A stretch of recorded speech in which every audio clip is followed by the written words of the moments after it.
Chernobyl, a disaster humanity cannot forget. On the night of April 26, 1986, at 1:23, the world changed at the Chernobyl Nuclear Power Plant near the town of Pripyat in Ukraine. The greatest nuclear disaster in human history began with an explosion. This was not just an accident. It was the tragic result of negligence, wrong decisions, a flawed system, and the disregard for human life. Chernobyl upended the lives of thousands, poisoned nature, and revealed the dark side of nuclear energy to the entire world. So, how did this disaster happen? Why couldn't it be stopped? And what does it tell us today? The 1970s were the peak years of the Cold War. The Soviet Union was challenging the West in a race for technological supremacy. Nuclear energy was at the heart of this race. The Chernobyl Nuclear Power Plant was built in northern Ukraine, near the town of Pripyat. The plant symbolized the Soviet Union's power and scientific progress. Pripyat was designed as a modern city for the plant's engineers and their families.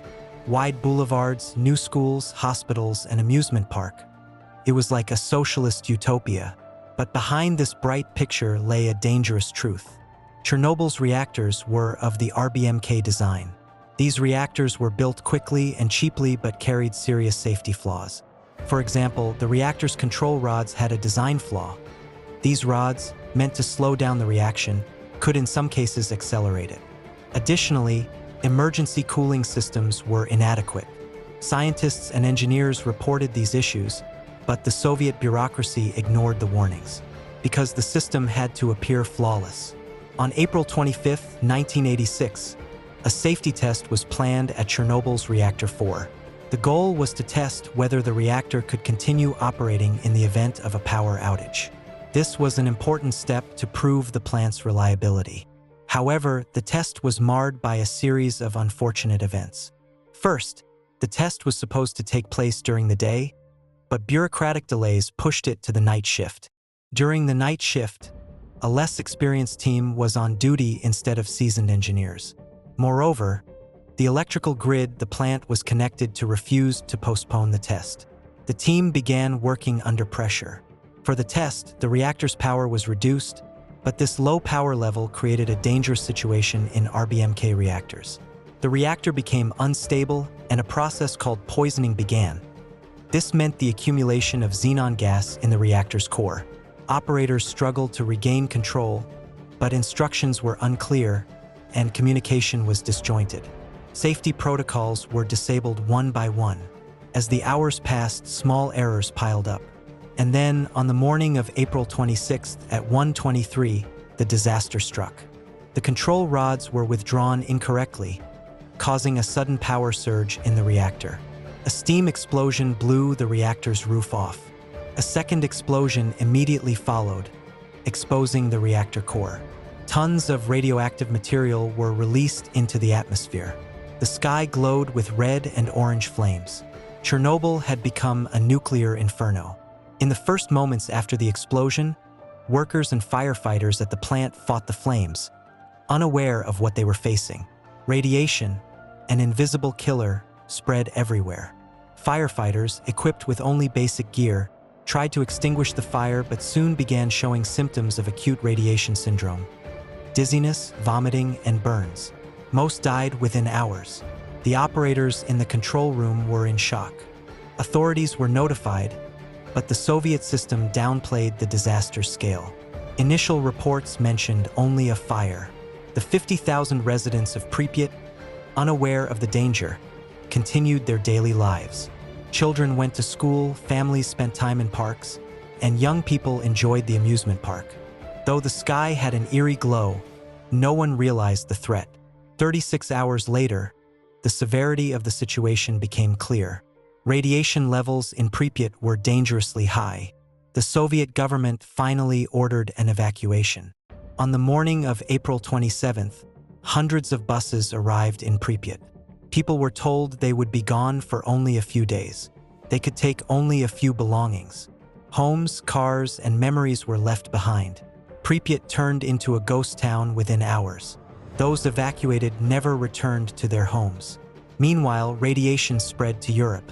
Abnormal radiation levels were first detected at a nuclear plant in Sweden. Europe went on alert. Under international pressure, the Soviet Union was forced to acknowledge the disaster. However, Moscow still did not fully disclose the truth. To contain the disaster's effects, a group called the Liquidators was formed. Soldiers, firefighters, engineers, miners. Hundreds of thousands of people were sent to Chernobyl. Their tasks were to extinguish the reactor fire, clean up radioactive debris, and encase the reactor in a concrete sarcophagus. Most liquidators didn't even know what radiation was. Some could only work on the reactor roof for a few minutes, as staying longer meant death. Helicopters dropped tons of sand and boron onto the reactor. Miners dug tunnels beneath the reactor to prevent the molten core from reaching groundwater. These people were humanity's silent heroes, but the cost was heavy. Tens of thousands of liquidators died in the years that followed from cancer and other radiation-related illnesses. Chernobyl's effects were not limited to Ukraine. Radioactive clouds reached Belarus, Russia, Poland, Scandinavia, and Western Europe. Soil, water, and air were contaminated. Agricultural products were destroyed, and animals perished. Thyroid cancer and other diseases increased among humans.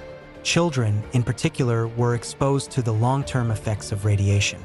The Soviet Union was shaken by the disaster's economic and political consequences. Chernobyl exposed the cracks in the system and became one of the factors accelerating the USSR's collapse in 1991. Today, the 30-kilometer exclusion zone around Chernobyl is an abandoned world. Pripyat streets are a ghost town overtaken by nature. Books left open in schools, scattered medical supplies in hospitals, a rusted Ferris wheel in the amusement park. All are monuments to humanity's mistakes. Yet nature is astonishingly reviving in this abandoned zone. Wolves, deer, wild boars, and rare bird species thrive in the exclusion zone despite the radiation. Scientists are still studying nature's resilience. Chernobyl also reshaped debates about nuclear energy. Many countries questioned the safety of nuclear plants and turned to renewable energy. In 2017, a new steel sarcophagus was built over the reactor, designed to isolate the disaster's remnants for centuries. Chernobyl is more than a disaster. It is a story that reminds humanity of its fragility and responsibility. It questions the limits of trust in technology, the risks of scientific progress, and the value of human life. The disaster's heroes, the liquidators and Pripyat's lost people, show us what courage and sacrifice mean. But it also teaches us how devastating negligence and secrecy can be. Chernobyl is not a thing of the past. Its echoes are still with us. So, how much has humanity learned from these lessons? Will we repeat the same mistakes in the future? These questions are Chernobyl's greatest legacy.